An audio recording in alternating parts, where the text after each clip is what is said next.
Good afternoon and welcome to today's Urgent Communications webinar, The Benefits of Multi-Vendor Networks. My name is Donny Jackson, editor of Urgent Communications magazine. This webinar is sponsored by our good friends at Avtec. I would like to remind all of you that if at any time you experience audio difficulties or advancing of the slides, simply press your F5 key to refresh your webinar console. I would also like to encourage all of you to ask our panelists questions. As a question occurs to you, simply type it into the box on the right-hand side of your screen, and we will be addressing as many of your questions as we can at the end of our presentation. Now, let me introduce today's panelists. First, we have Steve Graves, the Chief Information Officer for the City of Richardson, Texas. He was named CIO for the city in November of 1998 after serving as Assistant Information Services Manager since 1987. The same year that it says that Steve installed the first PC for the city of Richardson. In full disclosure, I'd like to note that I grew up in Richardson when the Telecom Corridor there was just largely a bunch of open fields. Our other panelist is Donny, Chief Information Officer for Public Safety for the City of Boston, and he has been in that role since May of 2008. And in a shameless plug, I'd like to mention that the City of Boston will be featured in our August issue of Urgent Communications as we look at some of the cool stuff that they're doing throughout public safety communications in both Boston and throughout Massachusetts. Now let's begin our discussion. Steve, why don't you tell us about some of the things you all have done in the City of Richardson. Sure. Let me give you a little bit of history. First of all, thank you for having me here today. It's an honor to be able to give our story here in Richardson. You know, we're North Dallas, so we're north of Dallas. We sit right on the Dallas border, and we're about 28 square miles of land, right up US 75. And one of the interesting stories, we are the Telecom Corridor, or have been known as the Telecom Corridor, with over 500 technology companies here. The interesting story is we actually have more people that come in to work every day in Richardson that live here, and we have a population of about 100,000. So we have a big group of techie kind of people that come to Richardson every day. When you look at our project, and what makes us kind of unique is we had a 15-year-old EDAC system, worked really well, analog system for radio communications for public safety and for our general government group. And that system was taken over by IT about 7 years ago. And as part of that, one of the reasons they did it is because here in Richardson, IT is responsible for all technology. We're over cell phones, pagers, networking infrastructure, PCs, you name it. If it's technology, IT is responsible for it. So, like I said, about 7 years ago, the police department and communications turned over the radio system to IT because it started to become a little more, a lot of technology based in it, you know, with P25 moving forward, and we were going through a Sprint Nextel rebanding project. And so it became very difficult for them to manage that. So they kind of handed that off to IT, and we immediately found out that the system had components in it that could not be replaced, and the shelf life of things were non-existent. So we knew that we had to move very quickly in replacing our system. A radio system is extremely expensive. You know, let's move the slide forward, please. Part of working on a radio system is understanding how to procure the system. And so one of the things that we had to do is we had to look at what is out there, how do you build this, and what components do we need to make the system work properly. So as we went through the Sprint rebanding, and we rebanded our radio system, moved to another frequency, and went through that process, and then was able to gain funding to move forward on replacing our system.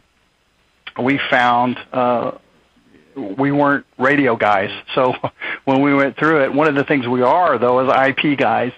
So we understood moving forward with a system, when you look at IP and data, one of the things that we looked at as part of that was in our data infrastructure, we used to have analog phones.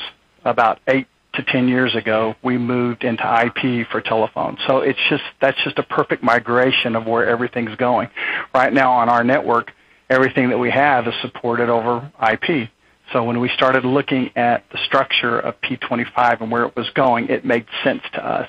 So we started meeting with vendors. We started talking about networking and how we can make all of these things work. And part of the process was trying to figure out, do you want a proprietary system or do you want to package a system together using different components? And that's exactly what we did. So next slide.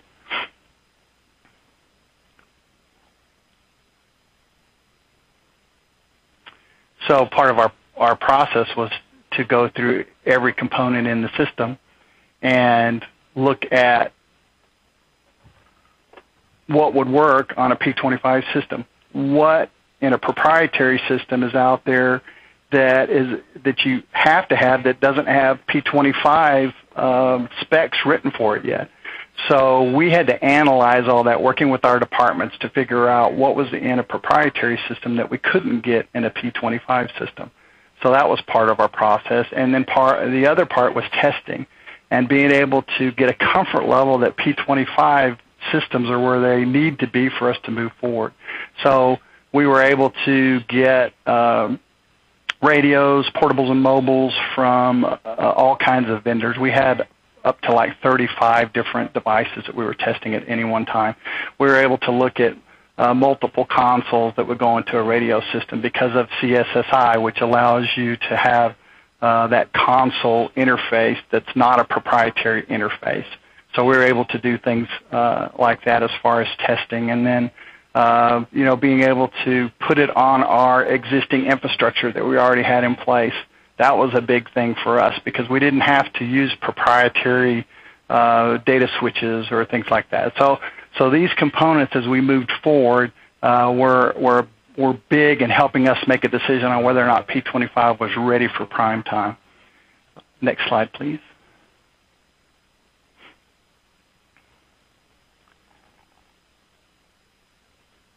Other items that we looked at, of course, were the encryption server to make sure that a key server would work on a P25 system with different radios or different portables, and that the encryption server would encrypt channels that we needed encrypted.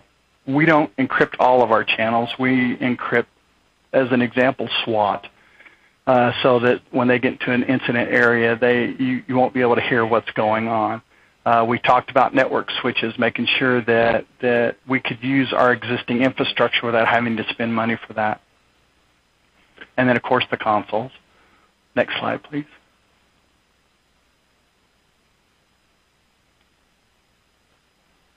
So what are the benefits in looking at an open technology, open system?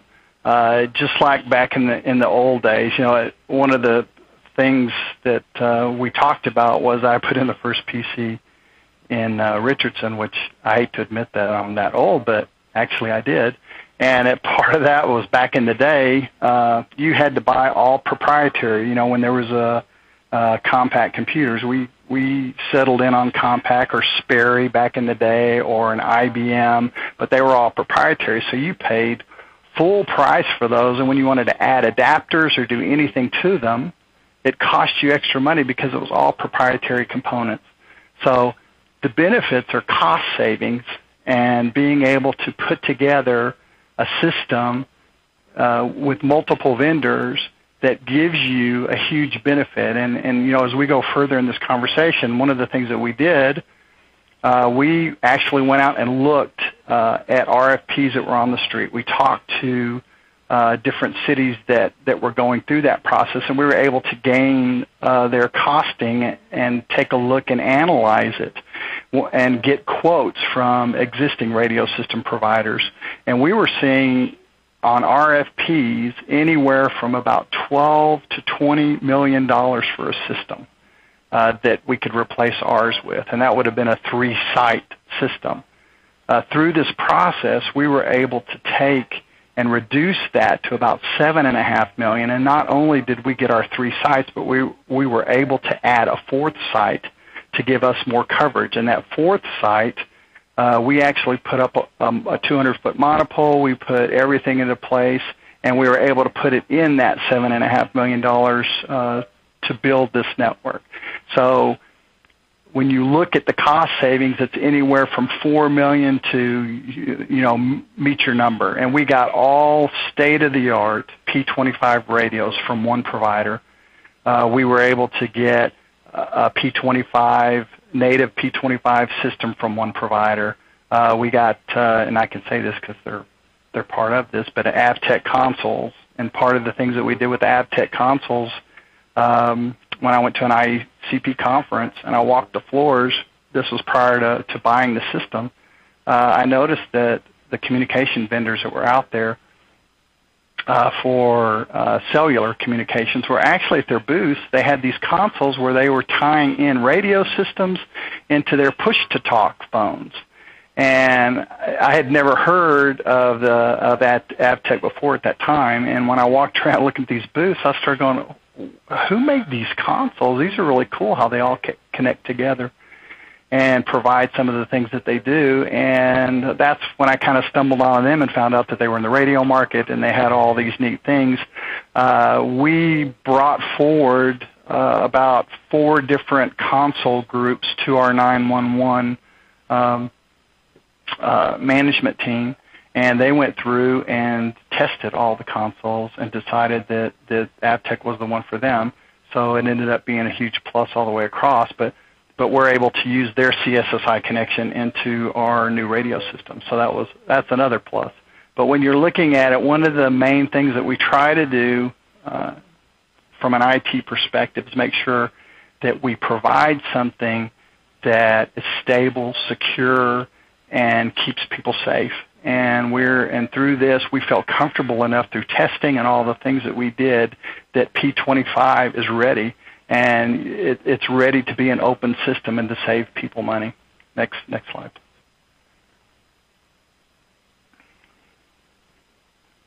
And that may be my last slide. All right. Well, thanks a bunch, Steve. Sure. And want to encourage everyone to please. Everyone in the audience to please ask us questions. And in fact, we already have one question from the audience. Steve, is this a Phase 1 or Phase 2 system? Right now it's a Phase 1 system. All the radios that we have are Phase 2 compliant. The system in place is Phase 1. And it is, they're in the process of finishing up code to make it Phase 2. So we were told within the next year we'll have a Phase 2 system. Okay. And when you all made the decision to go the multi-vendor route, how much pushback did you get? From the vendors, either saying, hey, did you have vendors still trying to convince you to be proprietary, or at least just go with one vendor for the whole system?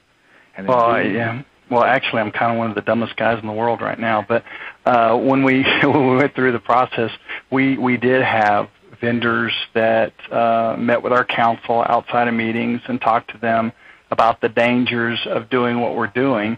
But, I've got a very strong comfort level with the team that I have in place and what we've been able to do for the city in the past. And so my comfort level, although when we first started the process, believe me, we did our research. The provider of our radio systems, the number 2 radio system provider in the world, they have big pockets. Like I said, the console provider that we have, they started out in the railroad market, so they've been around a bunch of years. Our fire alerting system, we had Zetron before. We just kind of upgraded the Zetron system. Our infrastructure that was already in place the networking gear that we've had for the last couple of years, and we deployed complete redundancy in the system. We have our own fiber. We went back probably 10 years ago. We did a project with our school district, and we ran our own fiber underground, 7 foot deep, between all of our facilities. The total project was about 90 miles worth of fiber. And so we have fiber to all of our facilities, including our water towers, our buildings, and so does the school district. And we shared cost in that. That's another story, but we saved a lot of money on that project too, putting in this infrastructure. So we've probably, if you compare us to other cities around us, and I can't speak for Boston, but I am impressed with a lot of things that they do up there.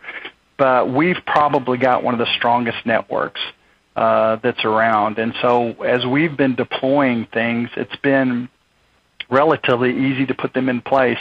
And I will tell you, this P25 system, as far as networking goes, went in extremely well. And we've been very pleased with the performance. We get coverage in places that you can't imagine. One story that I have is we, up in our Panhandle, there used to be a grocery store that our firemen would go to, and it's outside of the Richardson city limits. And they would walk into the store, and we would get complaints all the time that when they walked into the store, they wouldn't have any coverage. The further back they went into the store, it would come and go, and then when they'd get near the meat market, they'd be completely out of radio range. Well, with our new system, the first thing they did is they drove over to the grocery store, they walked inside the grocery store, tested the radios, went back to the meat market, had great coverage, walked into the ice box where all the meat's kept, and their cell phones quit working, but their radios kept working. So we instantly went over to the fire department through that process. So, like I said, it's kind of spooky. To think about how all of this works, you should have a good knowledge of networking. And if you can put in an IP phone system, you can put in a P25 radio system. Wow, well, that's great. We've actually gotten a couple extra questions, clarifications from the audience. One, does the Avtec system need layer 2 or layer 3 Ethernet switches? We've got them all on layer 2, so yeah, you can run layer 3 if you want to, but all of ours are on layer 2. Okay, and does the system support data to field laptops? And if so, what kind of throughputs do you get? Well, when you say data to laptops, are you explain that to me? I'm not sure what you're asking. Well, I mean, just does your P25 system support any kind of? Okay. Yeah, no, we are not running data back through our radio system. We actually have a WiMAX system that we use, and we use some LTE. Okay. Well, very good. Well, thanks a bunch, Steve. And I'd like to turn it over to Donny. And Don, tell us what you guys are doing in Boston. Well, thanks, Donny, and my thanks to everybody who's signed in to what's really an interesting concept for folks who haven't existed in this world. And an interesting thing was said by Steve that I want to follow up on, is that migration to IP was seen as a very important and logical step for the traditional circuit switch stuff. And with that, I'd like to thank Avtec too for helping us here, along with the folks at Penton, because this really is something that's important, and people are going to start to have to make the transition. And shamelessly, I stole the next slide, which we will now share with you, that shows the future of communications from a DHS presentation. And while I'm not going to talk to the slide, I just wanted to show that I think this is a really great visualization of the convergence of our traditional mission-critical land mobile radio networks and current, used broadband from commercial availability in the new and upcoming public safety broadband wireless network in the 700 megahertz spectrum. When you see the powerful picture about how the requirements are collected and we're going to this point where all of these systems will converge. As Steve said, IP is the magic point to all of this. So, here within the Commonwealth, as we move to the next slide, we, from the city's point of view, realized that we couldn't continue to do things alone together in the siloed way that we had done everything, because we looked at things from an IT lifecycle management perspective versus a traditional departmental type of perspective, and we saw that we just were investing so much money buying the same thing. Every department was buying a flux capacitor for $1 million, and the city only needs one flux capacitor. And if we took back one further step, we looked and said, well, the entire Commonwealth of Massachusetts really only needs one flux capacitor, so why did we buy 10 and waste the taxpayers' money? But, that was the way we've kind of traditionally always done things. But now as technology is more complicated, gets more expensive, that becomes more difficult to do. So we came up with a bunch of goals to integrate all these disparate systems, and our LMR systems, our backhaul systems, our phone systems, and how we do that. And we wanted to create a statewide platform that is going to enable our position to the future. And that meant we needed to look at starting to do regional conventional radio systems, regional trunk systems, how do we share resources between trunked and conventional. And in the Northeast, and specifically Massachusetts, is predominantly an analog, conventional dominated state. And with the exception of the Commonwealth of Massachusetts statewide radio system, and then some pockets of individual trunking systems that were invested in the largest cities of Boston, Cambridge, Worcester. We have a mixture of SmartNet systems, Smart Zone systems. We're starting to deploy P25 systems. We just all realized we couldn't do this on our own and needed to start to cooperate. And we wanted to start to look at doing real, true regionalization across New England. So how could we leverage, P25 ISSI type interface through IP to make us really have these convergent networks? And again, it all comes down to having IP standards. And we wanted to build a platform that positions ourselves for the future to include both data sharing and traditional LMR, and then prepare ourselves for long-term voice as we continue to move forward. Next, please. And when we did that, we decided to look at our starting point was a backbone IP cloud that we had. And the key to any of these solutions, whether it's LMR, whether it's traditional phone system VoIP, or whether it's transitioning from your traditional TDM circuit-based to IP, it all boils down to the backhaul. So we had a regional microwave network that was installed as part of a critical infrastructure project that supported a bunch of Homeland Security cameras that monitored evacuation routes. And this was a regional resource through the 9 cities and towns that make up the Metro Boston Homeland Security region. But some smart guys looked at that and said, we got this microwave network that's up here. If we incrementally took a little bit of funding and added a little bit of funding to it, we could beef up network connections to make them bigger and have more capacity and more reliability, and we could start to do more with this network other than just carry camera data back to visualization stations, and we could start to put IP traffic on it. So then we started to look at, we've got the microwave layer.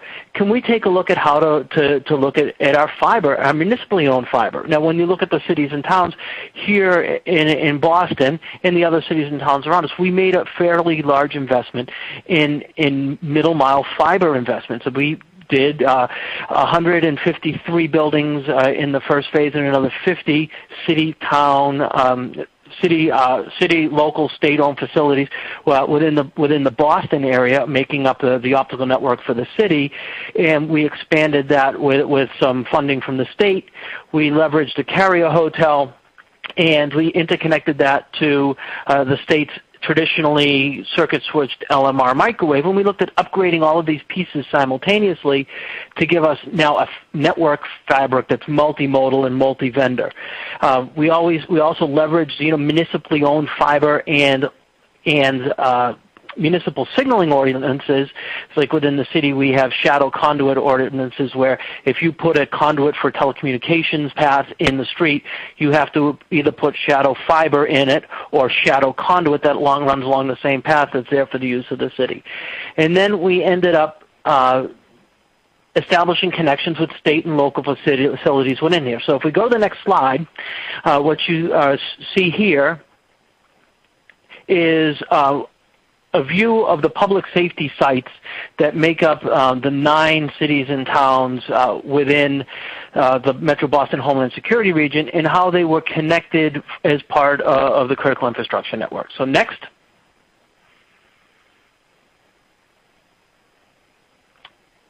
Then the next slide shows us where we, cities and towns within the region, had municipally owned fiber or municipal point-to-point microwave that connected some of these facilities.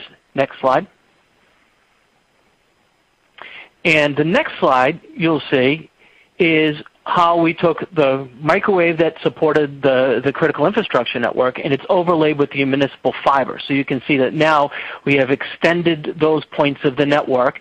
If you look at the Cambridge EOC on the left connected to the Cambridge municipal fiber back into this backbone.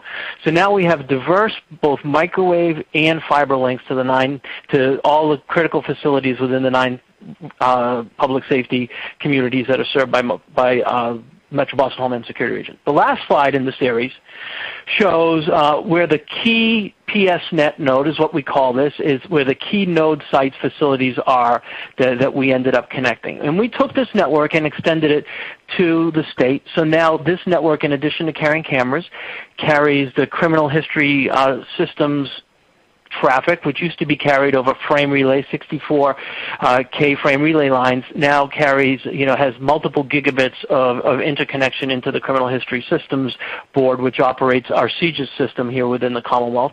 And in addition to that, is now able to share booking systems between cities and towns. So as you can see, this is one way we were able to leverage multiple vendors in multiple modalities and multi-use into a given network to be able to expand our footprint and get more for less.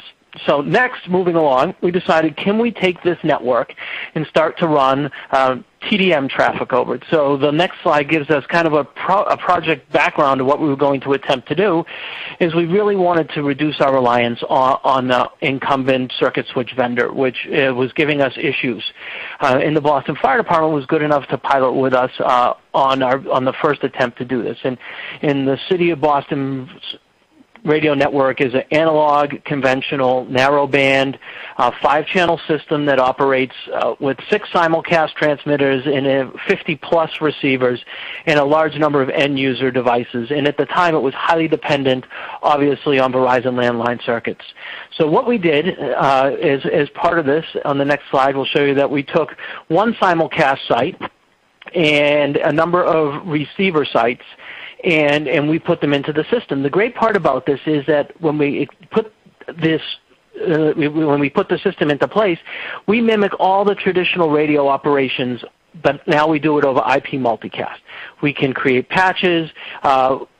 We have resilient connections now, which is important because what we had before was a point-to-point connection that went from a site to a central office, and a central office back to a place where you had the voters, and if one of those links went down, the entire site comes down.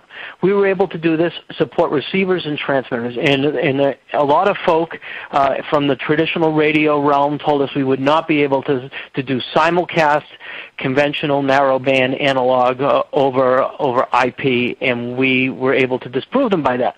So the summary of what we did on the next slide is that we took one transmitter site at engine 16. Oh, sorry, my slides are off. So I'm going to show you what we did here. If you take a look at this diagram closely, you can see that there are two sites that have connected by an IP-only Ethernet microwave, which used to have cameras on it, which were sent back to a viewing site. So what we did is we added an IP MUX to that, where we connected the E&M signaled radio receivers into it, goes into the IP MUX, turns it over to IP, and runs it across either the microwave link or over a fiber link, depending on what the best available path is. And it points and traverses the IP intranet of a given community that's in there. It comes back into a network switch. We run it back through an IP MUX, and it goes into the voice comparator located at the fire alarm office. In addition to that, the blue lines show us the traditional circuit switch T1 lines that come through channel banks. So what we eliminate here when we did this is we eliminated the need at the remote site for a channel bank, and we just ended up connecting the E&M circuits directly into the IP MUX and then sends that right into the Ethernet network, thus eliminating a number of components in there, and instead of giving us a point-to-point connection, now gives us a self-hailing IP network. So to date, on the next slide, you'll see we've done one simulcast transmitter site at Engine 16. And we've done 10 receiver sites. We added 7 additional sites to the configuration to support our migration from wideband to narrowband. And I am happy to report, I'm just going to do a little self-plug here with your permission, Donny, that the City of Boston Public Safety, Police, and Fire are 100% now narrowband compliant with the FCC's narrowband mandate. And we're going to be, we have an RFP that's going to go out on the street, and in the current fiscal year, we're going to complete the migration of 27 additional sites to IP, thus eliminating the traditional circuits. The next slide shows us what we estimate the cost savings will be. Because of the configuration of what we have, each site on each connection, and when we think about each connection, it's 2 per site for us, is about $350 per connection per site per month. And we are estimating an annual savings in the order of $172,000 in the first year that we do this. So one of the things that folks wanted to know about is, if you advance 2 slides for me, please, is the question is, when you start to do these regional projects, how do you deal with the governance issue, which always becomes a challenge? And this is an example of a governance model which we here use for a number of projects. And I present this is because this was used for a radio project that we did, where the city partnered with the Commonwealth and took 2 separate simulcast systems and combined them into one to be able to share resources, share system controllers, double the coverage of the site, and partner together to do this. But this governance model example is what we use as a basis for all of these joint projects. When you think about how we do it, we have a set of stakeholders at the bottom who define our requirements and assess the effectiveness and set the operational conditions for us.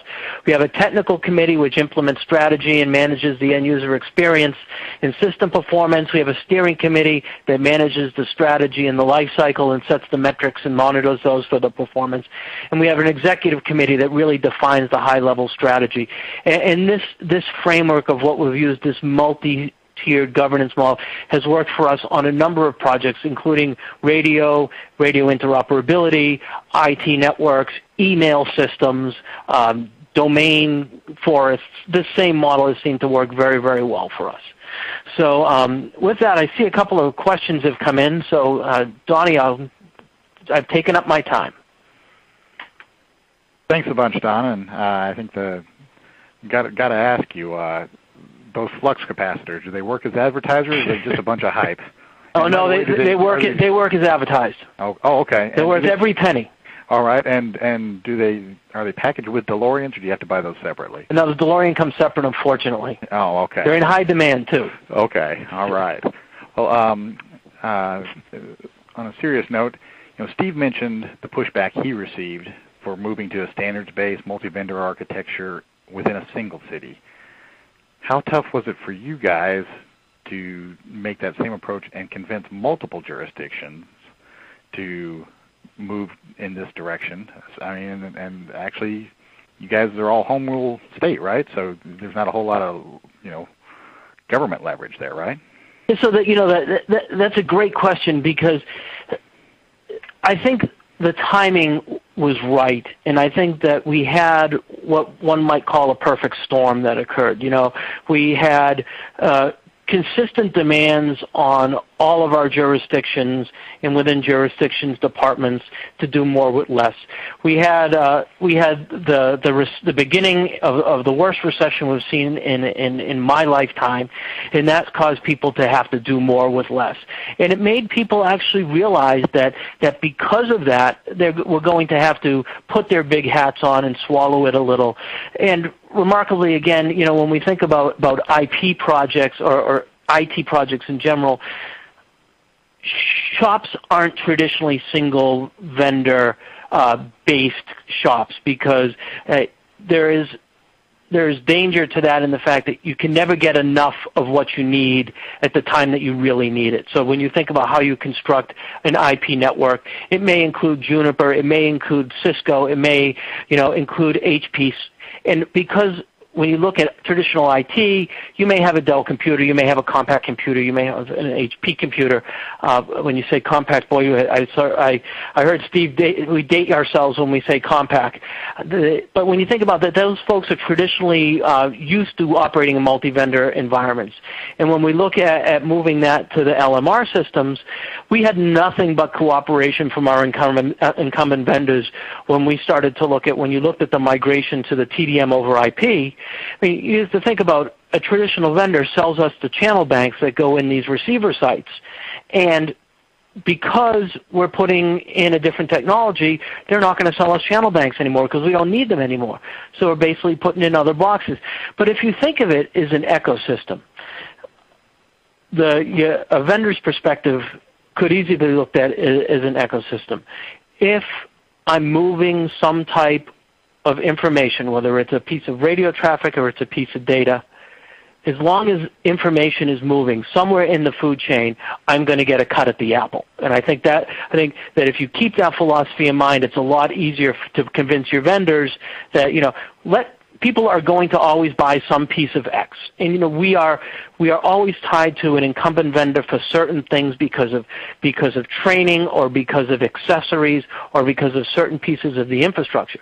But where you don't have to be, I've found that the vendors are very cooperative. I mean, microwave is a great example. Our microwave backbone for both traditional TDM, which has now all been transitioned to multi-mode TDM and IP, those folks, we never bought from just the same single vendor. We always had, a piece of this here, a piece of that there.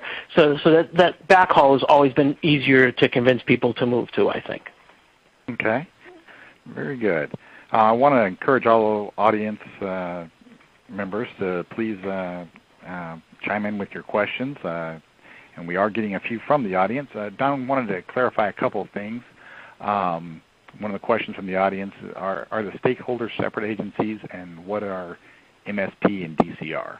Okay, so I'm sorry. Well, going back to the slide, the last set of my slides that shows that governance model there. So this, to give you a little context in this was where we did the combining of a 3-site simulcast with the city's 3-site simulcast, and this is a cooperation. These initials stand for the Department of Conservation and Recreation, which is the Commonwealth's secretariat that deals with parks and recreation and fire protection within the forests. MSP is the Massachusetts State Police, obviously the city. Suffolk County Sheriff, again, we don't have county government here, but we do have a county structure for the serving civil process and running the House of Corrections, and they were an incumbent tenant on our system. And then the Mass Convention Center Authority and the Mass Water Resource Authority were tenants on the DCR system. So when you look at that, when we look at those, are the 6 major users of the 3 systems that we combined. When you look at how you bring those 6 entities together to come and set the operational conditions for a system, what we did was groundbreaking here within the Commonwealth. And again, there'll be more on this in the upcoming issue of Urgent Communications. I encourage people to read it. But we're going to go in depth in how we did this in a short period of time with great success. Okay, all right. And a couple other things that came up from the audience. Can you repeat the entities now fully compliant with the narrowbanding mandate? The Boston Fire Department and the Boston Police Department. Okay. And do your annual savings account for project transition costs, or are the savings based on, and this is actually for both of you, I think, or are the savings based on pre-transition operational costs? The cost that we have, the $172,000 is pure operational cost. We did not amortize into that $172,000 the cost of transition. But we figured that to achieve that $172,000 year over year was a 7-month cost recovery. Okay. Steve, on yours, is that how do you all calculate that stuff? So ours, as part of like buying portables and motables, we requested a 5-year maintenance agreement on them as part of the purchase, which is part of that money that the $7.5 million. The console system, we did the same thing. The actual radio system, we have a maintenance agreement that is not part of the cost of the system, but it is what we were paying before for our Harris system. So the cost of the maintenance is actually a little less, and we get 7x24 support on our radio system. So when you look at our $7.5 million that we went out for on a radio system, we actually ended up, well, we started at 8.5, we ended up at 7.5, and it included all of those costs. Okay, all right. And Don mentioned the fact that in his case he felt like it was a perfect storm, and in part with the economy. And I wanted to ask both of you, if we were in a really good economy and there was plenty of money, do you think you would have had the support and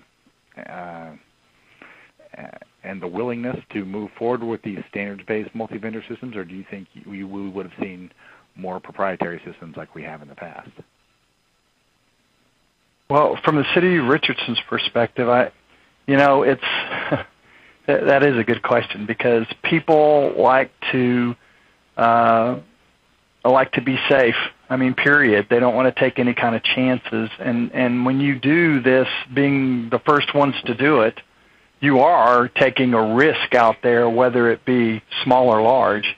So, I have to think that if we had all the money in the world, that I would have probably got more pushback to go with a proprietary standard system than what I got.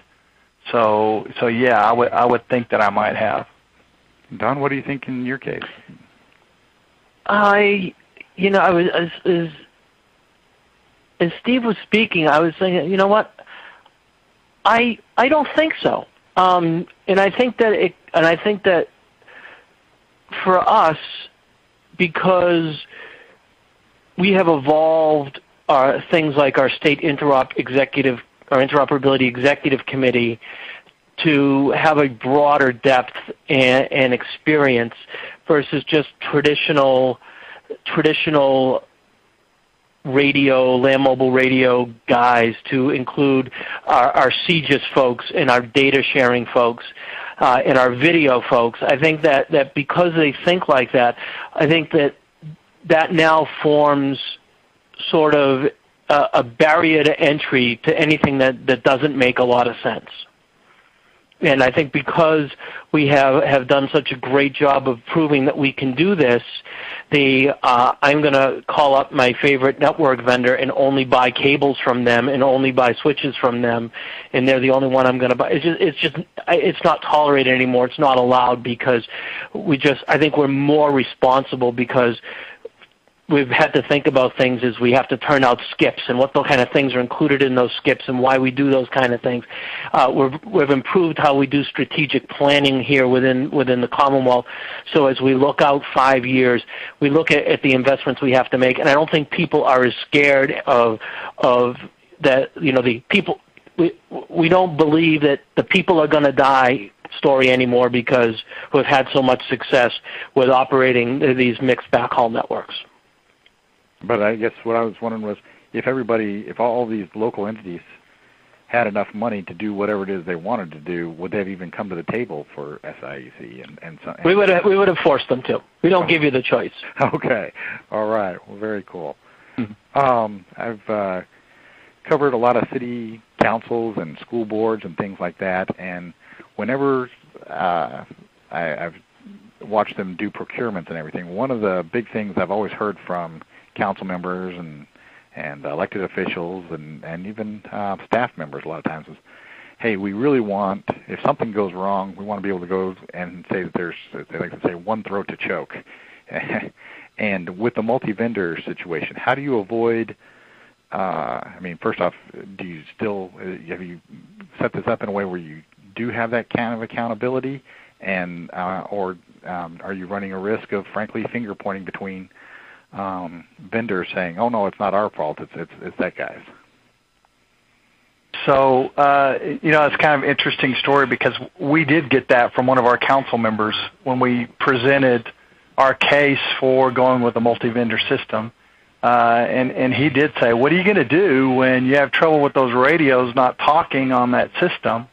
And, that is something that you have to weigh when you do these, but you do put into place agreements with these guys that say, you're going to work together or we're not going to buy your system, one. And two, when we went through it, which I've got, it to me is a really good story. I talk about portables and mobiles, and I know I'm not supposed to say this, but we bought Motorola portables and mobiles, and our radio system that we selected, part of the process that they have to go through is, when they do a P25 update or they do a software update to their system, they have to be able to test whatever their customers have on that system before they can put it on a live system. And so as we were deploying our system, we ran into some configuration issues between the portables, the mobiles, and the radio system. And Motorola stepped up, no problem whatsoever. They took the same portables and mobiles that we purchased up to Canada, sat down with our provider, and worked through the configuration issues that were going on with the system, brought them back, put them into our system, and everything worked fine.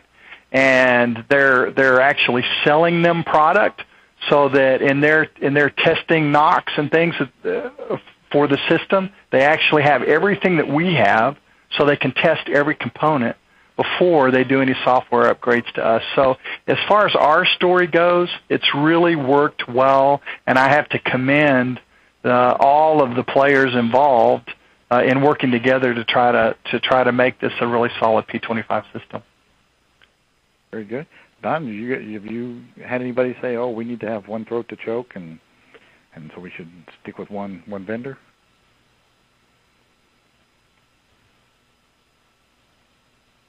Don? Sorry, I'm technology challenged and had it on mute. No problem. Somebody's choking him right now. I think that the one throat to strangle here ends up being our group, and we're comfortable with that. Okay. All right. Very good. Got a great question from the audience. Do you feel an agency should face sanctions, like not being awarded future grant funding, or be required to repay Homeland Security grants awarded to help pay for a P25 system if the agency only allows radios manufactured by one vendor on their system? So no, I don't think that really is something that is a big deal. What I think is a big deal, and I know it's coming in the future, is like Boston's doing, where they have multiple agencies and they get them all to work together. I really believe that is what we all should be doing. We should all play well. Sometimes I think that we have more problems working with entities around us than we do working with the vendors that provide us the equipment. And I would like to see personally more cities, counties, states work together, because there is no reason under the sun why agencies can't share the same radio system. I mean, to me, in a lot of ways, and we're pushing that right now, I don't see why people aren't doing that more. So to me, those kind of sanctions should come from people who want to be standalone and not share. Okay. Don, what do you think? So, well, we take a different approach to it, and I think that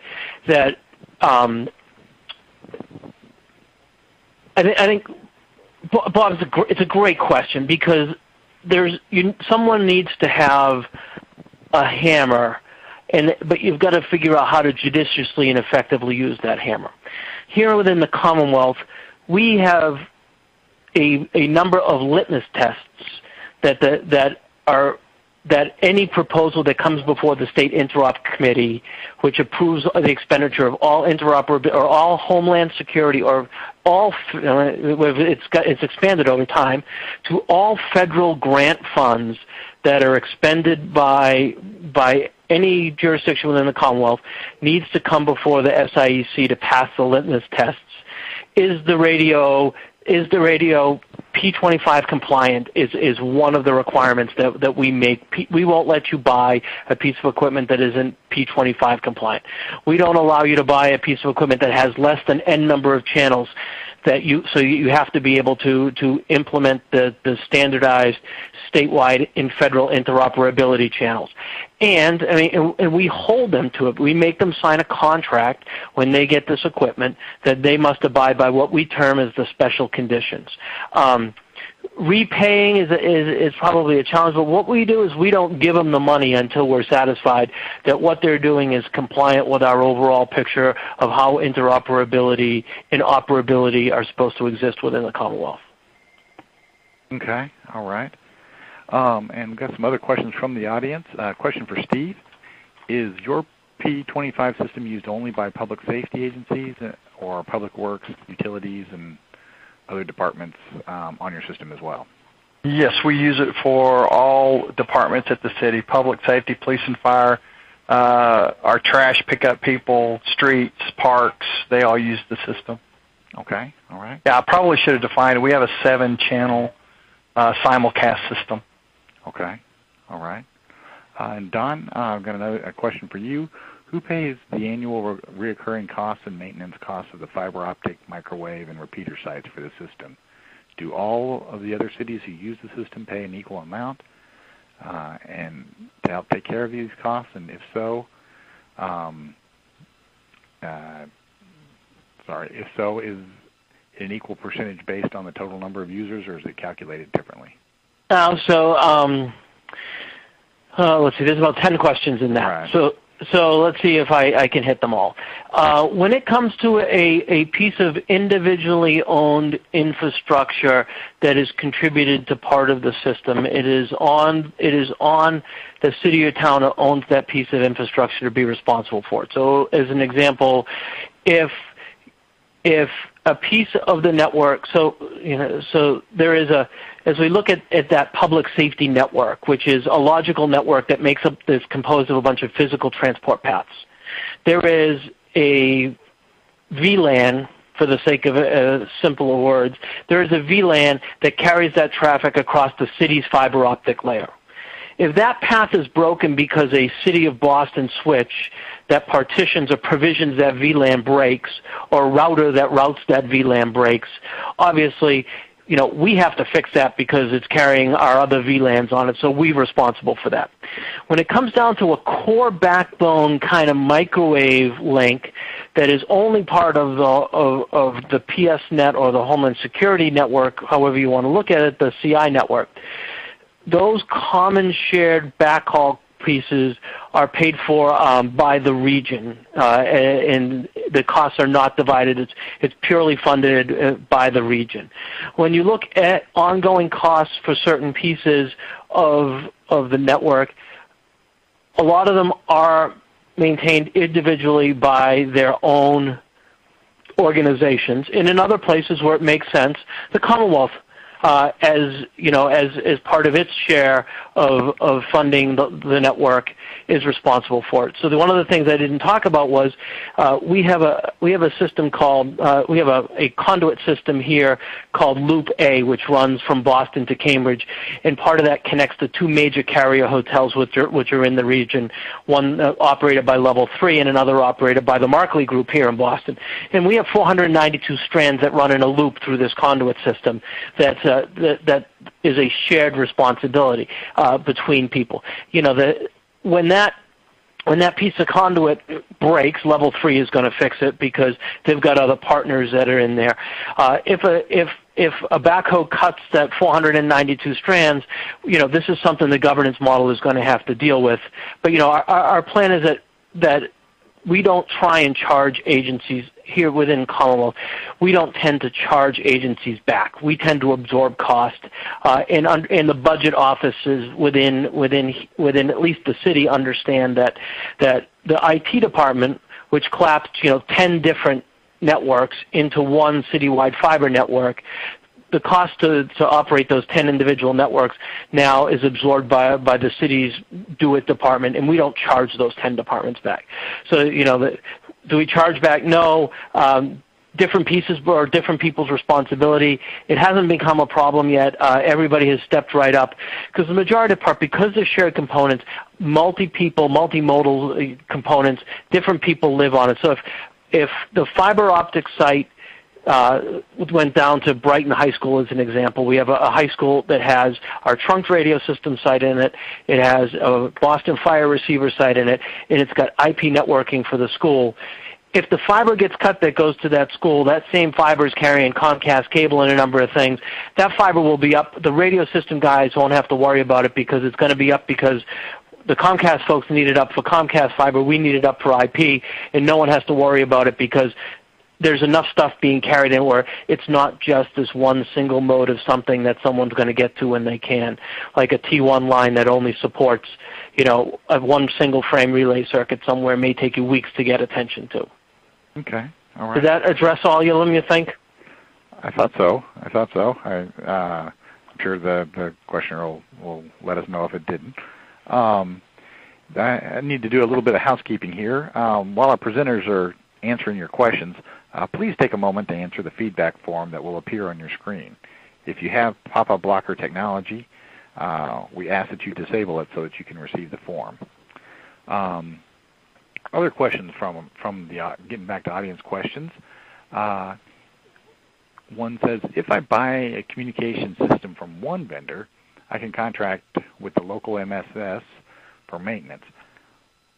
Who does the sustainment on your multi-vendor systems? Are there multiple contracts with the multiple suppliers?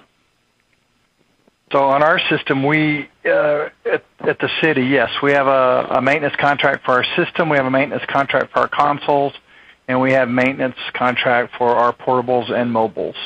So we do have three separate contracts. Now, you can still purchase an open system where you can have your system provider carry all of that. So they will also do that if you're looking at one throat to choke. Okay. All right. And by the way, did that go into, you all have multiple vendors, but you have one vendor for each part of the system. Was there any discussion of, hey, we ought to have multiple vendors within that component of the system, or was it just too complicated? When we first started, they didn't have it set up like that. So when we started the process, we really had to go out and get, and I should redefine that. It's the console and the system. The portables, depending upon which portables you select, can be part of one system maintenance agreement. Okay.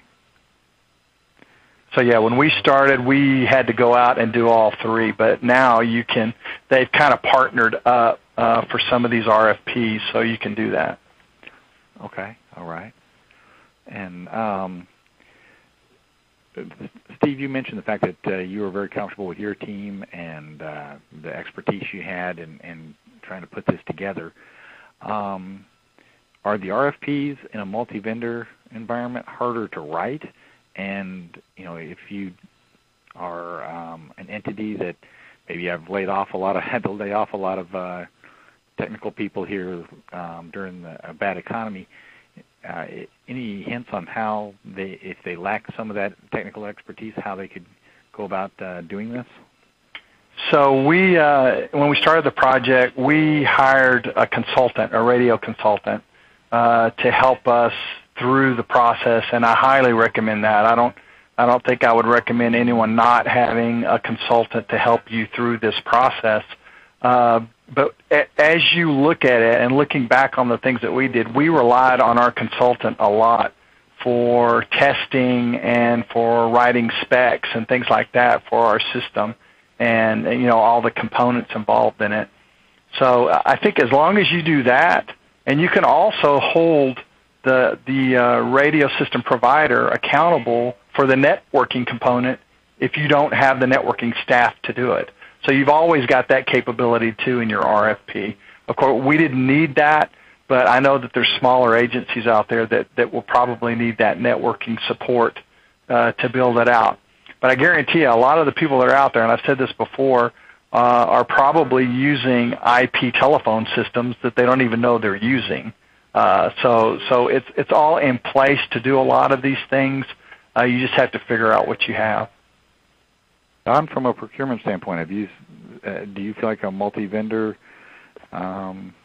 thing needs to be procured differently than the days of single vendor? No, we see it consistently now. I mean, when you think about, I think the days of I own a company and I build everything is really is just gone. I mean, when you think about any vendor's solution, no matter who the vendor is, it is composed of components from multiple physical manufacturers. If you buy some type of P25 core, it could have Sun servers in it. It could have Windows servers. It could have Dell servers in it. It could have HP switches. It could have Cisco switches in it. So you're multi-vendor by definition. Anyway, no one builds everything anymore, and we're seeing more and more proposals where vendors are really realizing, and because again, I said the world is changing, and they're realizing that you can't exist within the microcosm that you used to, where you own, build, maintain every piece of this, because you can't stay in business like that anymore. It doesn't make any sense. Even the car manufacturers, buy different parts from different people. Stereo systems come from Bose and GM vehicles. That's kind of the makeup. So we see vendors traditionally.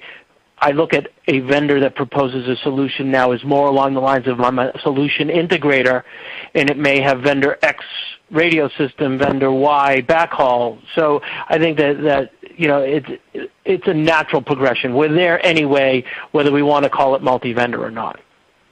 Okay, all right. And how do you all see? Obviously, FirstNet's supposed to be the FirstNet board is supposed to be appointed in another month. How do you all see that changing the attitude people take toward multi-vendor, or do you just see this is going in this direction and it's going to happen with or without that? So by its definition, the network will be multi-vendor. It has to be, and it has to be for lots of reasons. One, it needs to be for supply. One, it needs to be for demand. And the other is that these commercially available LTE systems are so different from what we know in the LMR world. Is that these systems are, again, they're highly complex information technology networks. They're not radio systems, they're networks. And they're going to be composed of multiple vendors. From the RAN vendors are going to have different RAN vendors so you can have availability. The challenge comes down to you can't really have too many. You need to have a finite number, because you need to think about, well, if there's 10 vendors that make RAN for LTE, you're probably not going to put all 10 in your network. You're probably going to put 2 or 3, one to get the best price from whoever your vendors are, but you're going to have to regionally spare stock to be able to support the maintenance of the network.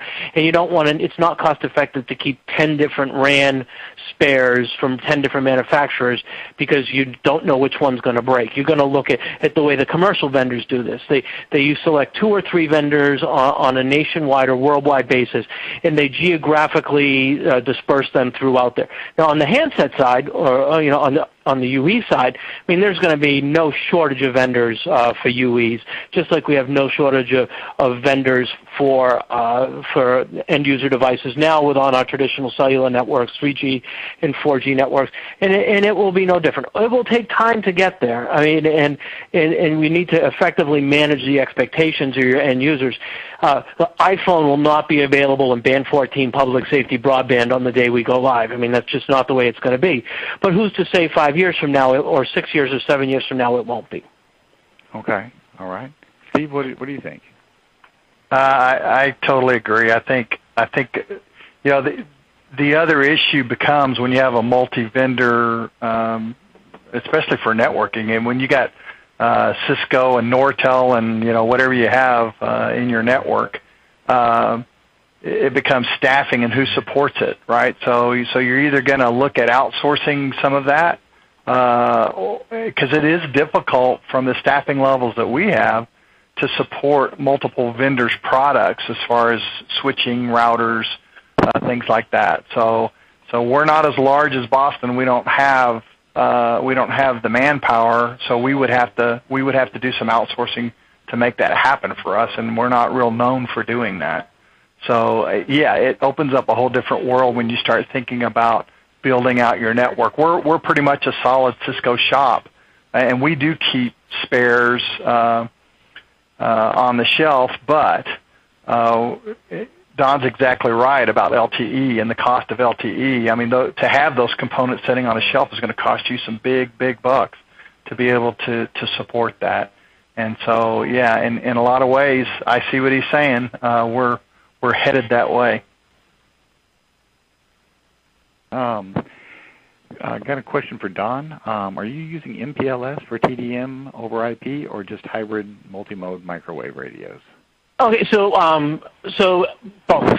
It depends on where you're traversing the network. When we think of the TDM over IP traffic that we talked about for when we did the Boston Fire project, there is an MPLS VPN VLAN that is carved out to carry that traffic for specifically so we could manage the QoS to make sure that the received audio made it back to the voter in a reasonable amount of time within the time frame parameters set by the manufacturer. And because we were doing simulcast transmission, we needed to be able to manage the QoS. On the interzone links and non-timing related audio paths, it's just regular multimodal IP and TDM circuit microwave. And we've got another question from the audience. Don, don't the smaller cities see their annual reoccurring cost for two-way radio be much higher after being on a wide area radio network versus a smaller radio system that only covers the area they are responsible for? So, no. It goes back to it. I think the answer is it depends on the kind of the mode that you live in. We don't charge a per monthly subscriber rate. We don't charge them at all. So our tenants are on the system, and we look at it as some people look at when you have a large city within a geographical area with smaller cities and towns around it, we become the 600-pound gorilla the city is. But in the Commonwealth, some people could look at it the same way. The Commonwealth, has system. Their biggest user is the state police, but we don't. Our model for us in the city, in the model for the Commonwealth as a rule, is that they don't charge to come on the system. So the only cost that a community or one of what's called a tenant that comes on our system incurs is the cost of a subscriber unit.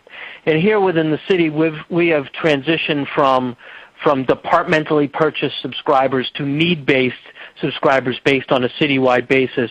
So we do it by the subscribers, and we manage the life cycle of the subscriber base on the city users.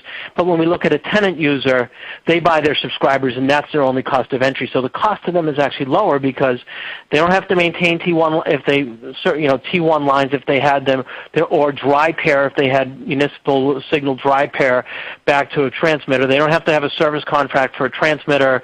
They don't have to maintain a site because we do all of that anyway. And we're looking at if you've got a town that's got 12,000 people and they get good enough coverage out of what they have from the bigger system, because you know what, they didn't have 27 receivers in their 3 square miles, and the coverage that they get from us is good enough.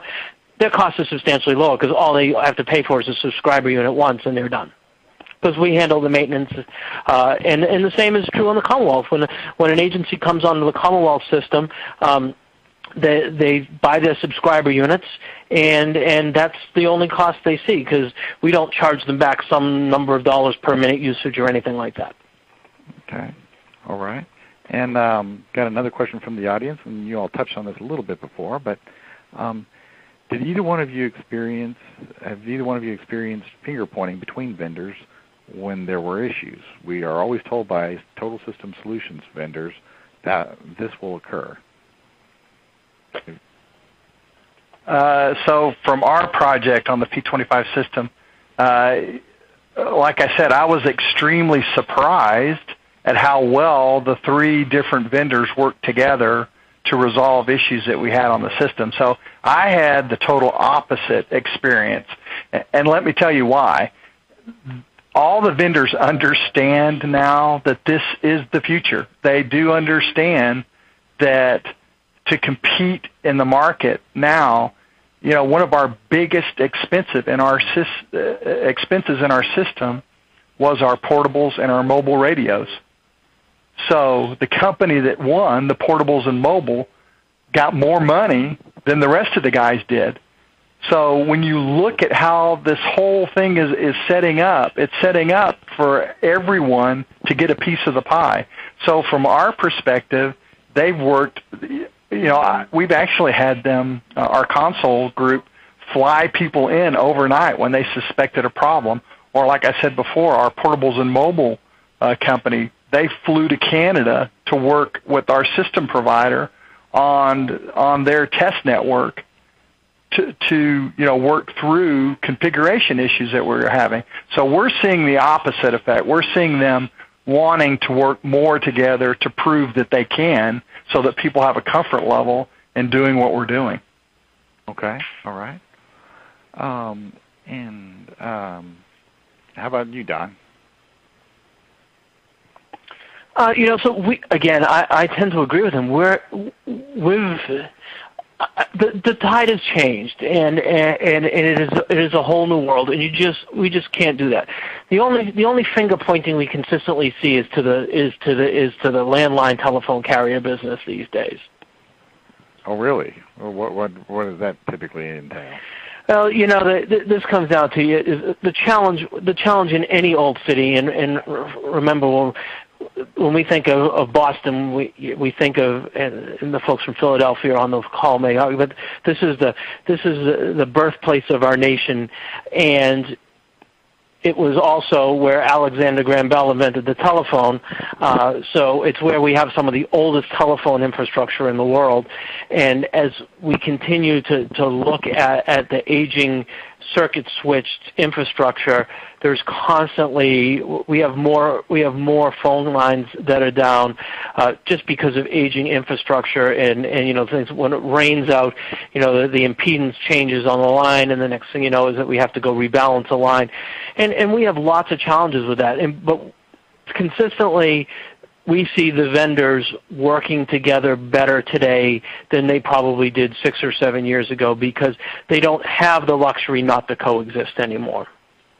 Okay. And I mean, we've had a great experience recently with a sub to one of our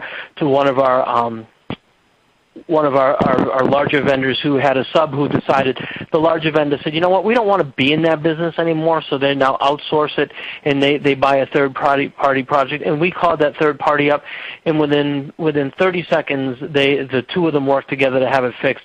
And there wasn't any of this, in the previous to them partnering together, it would have been, well, that piece of software doesn't work because you're not doing the right thing, and we told you to do this, and you're doing that. We don't see it anymore. And it's just that these large incumbent vendors, even when you look at something like telecom providers, they're becoming solutions providers, system integrators just by default.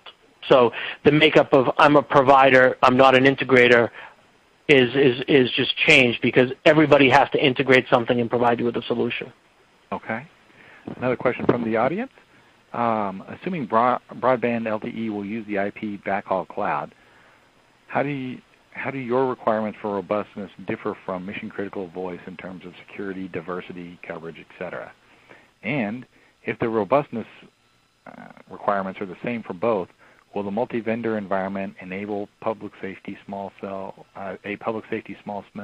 underlay to bring commercial networks up to those robustness standards? Anybody want to tackle that one? I want to digest it and read it once more, but so let's just hit on so I would there are a lot of pieces there. Let me tackle one of them. So again, this comes down to a mode of thinking. When you think about broadband LTE networks, they end up being more. Versus redundancy, we talk about resiliency. So when you think about our IP backhaul, our IP backhaul cloud is remarkably more resilient than the current TDM circuit switched infrastructure could ever be, because it's not point-to-point. If a node goes down, if a router goes down within the network, the network continues to operate and reroute the traffic. I mean, I look at, we here in the city of Boston have two major central stations within the city from the incumbent landline carrier. And if a flood or a bomb or a fire or a hurricane takes out one of those central stations, all of my radio systems are going to go down. So my mission-critical voice network is actually much more vulnerable to single points of failure than, and remember here, we're an urban area. We don't tend to put microwave between, we have 50 receiver sites on certain channels. We don't have microwave backup to be able to back those up because they're not, multi-channel trunk sites that have lots of backhaul requirements. We typically run a T1 line and a channel bank to each of these sites. Our mission-critical voice network is actually much more vulnerable because of reliance on the central station and point-to-point connections, where on the IP network is that if a core node goes down, the traffic is going to be rerouted and the system will continue to operate. And just like LTE, because it is a cellular-based or a sector-based technology, it will be, as you lose sectors because a site goes down, because a single piece of backhaul to a single site disappears or a sector goes down, you still continue to operate at a reduced level of throughput, but you're still able to communicate, which is what happens today. So it does differ. I mean, when we think of security, security is different things to different people. But again, if you're concerned about physical security, again, one site being compromised is substantially different than one LMR site. Because when you think of the city of Boston, I would guess that a 4G coverage, company probably has 60 or 70 sites providing 180 or so sectors within the geographical footprint of the city.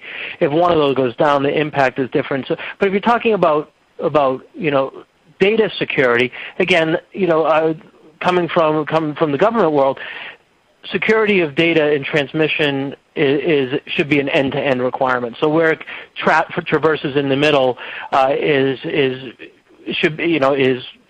irrelevant, because if you have some piece of sensitive traffic, it needs to be encrypted from end to end.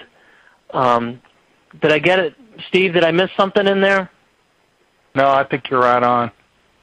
No, I think you got it. There again, for us, security is the utmost on that, and we have products in place that help us with that. So, nope, you're good. Steve, got a question for you from the audience. How are you going to test new software versions and how they interact with the other parts of the system, like infrastructure, radios, consoles? So see, that's a great question. I want to hear the answer to that. Very cool.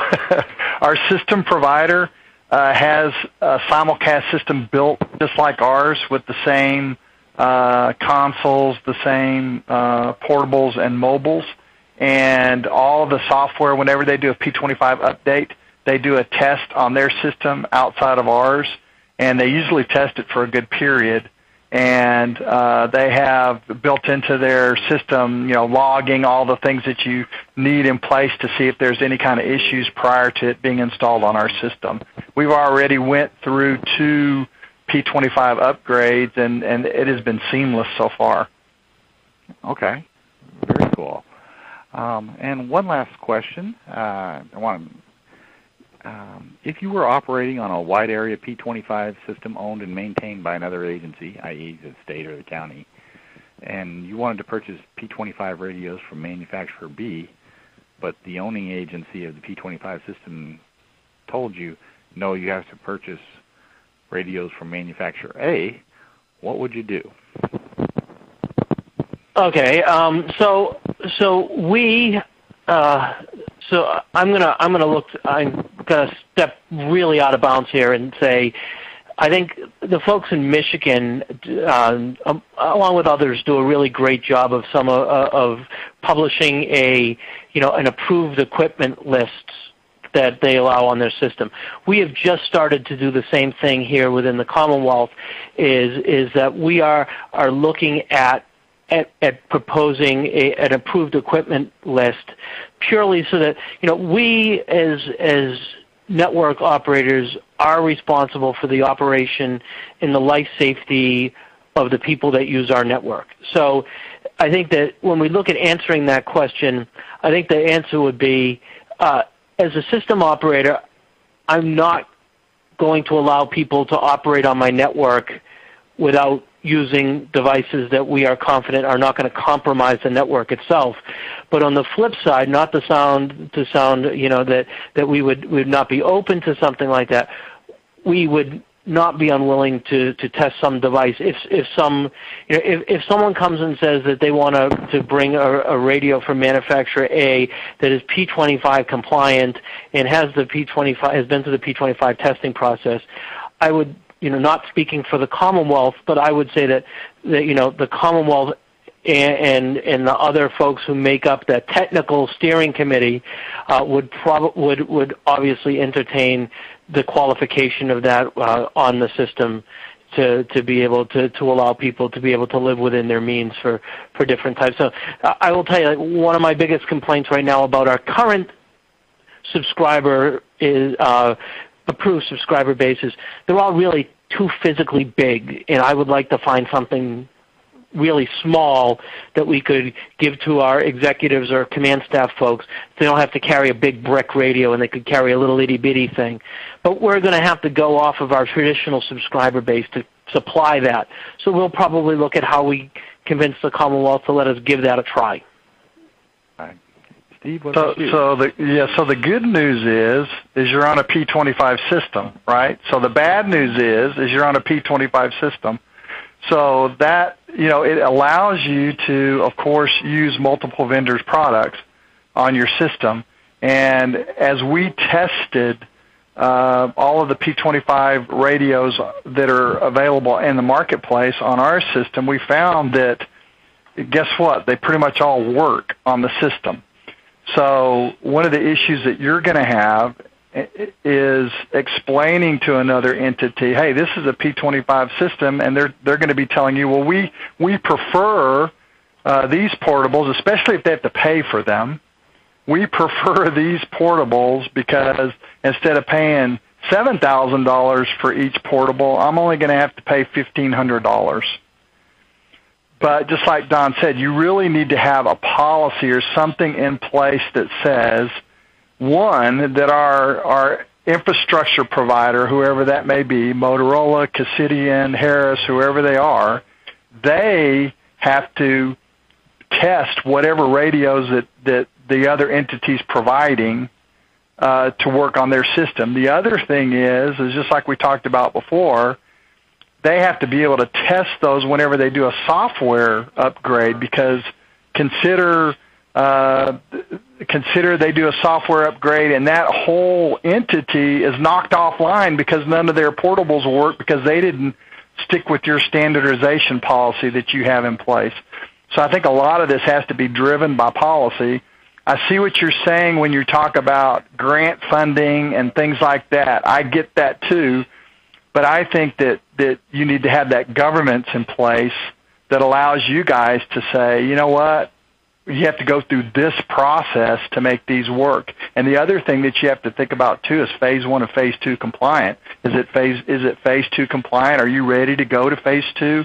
Will these devices work on that? So a lot of thought has to be put in, and to me, a lot of paperwork needs to be provided that everyone signs off on and agrees to, because there again, that's the great part about P25 is you get a lot of selection out there and you can have a really good cost savings. The other thing that you'll see coming in the future, and it's already started, and I'll bet you a lot of your entities have already seen it, is people like us putting systems in place like this is causing the market to drive down the cost of these systems.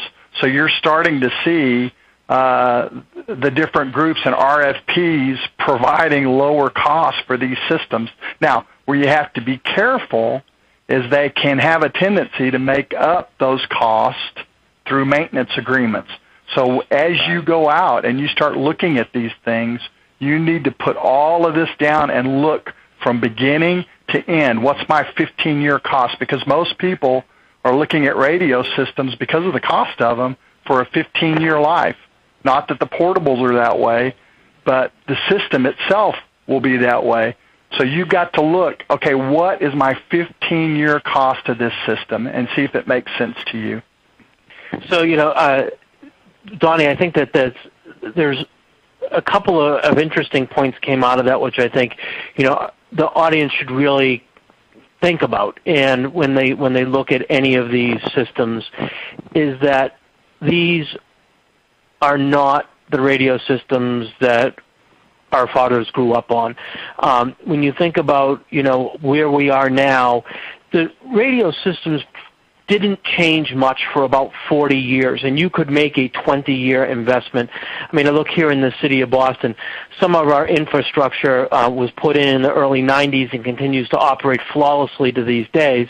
But, it's all analog stuff with big resistors, big capacitors, big circuit boards, wide etch, these kind of things. And you could put a system in and you could leave it for 20 years. I mean, if we look at some of the agencies here within the Commonwealth, they've still got infrastructure that was put in probably 1965 for the low-band systems that still operate to this day. These are technology systems, and just like your desktop, the life cycle is much different. And you need to think in mind that I don't just put this system in and leave it for the next 15 years. That total cost of ownership is you need to plan on doing upgrades. As they come up and continue to come out with new subscriber units, new firmware updates, as they start to make changes to protocols, every year you're going to need to plan on doing it. It's no different. It's no different than you would do with your Windows system. It's no different than you would do with the firmware in your network switches. These highly complicated, complex P25 systems are computers and network switches.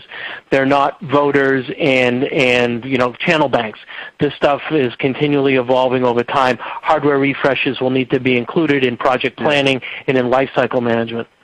Yes, Don, you're exactly right. And part of our maintenance agreement for the system, when I talk about that 15-year life cycle, part of our maintenance is every 4 years they're replacing our Sun servers that are on it. They're replacing equipment as part of that maintenance agreement, and you can put that in your maintenance agreement for that life cycle so that it's planned out over that period, whatever period you decide is right for you. Right. And overall, it makes it a much more cost-effective solution over time, and it continues to have a lot of functionality because you do that. Absolutely. Very good. Well, I'm afraid we've run out of time. Actually, we've gone over by almost 30 minutes. Whoops. I'm sure Mr. Denning will lend us a DeLorean and a flux capacitor so we can get that back. I would like to thank our panel of illustrious speakers, Don Denny and Steve Graves, for participating today. And I'd also like to thank our sponsor, Avtec, for making this event possible. Most importantly, let me thank you, our audience, for your time and attendance this afternoon. We hope you found this event valuable and informative. And again, thank you for so many of you all for staying on, even though we went over by a half an hour. Have a productive remainder of your day, and we'll see you at the next Urgent Communications webinar.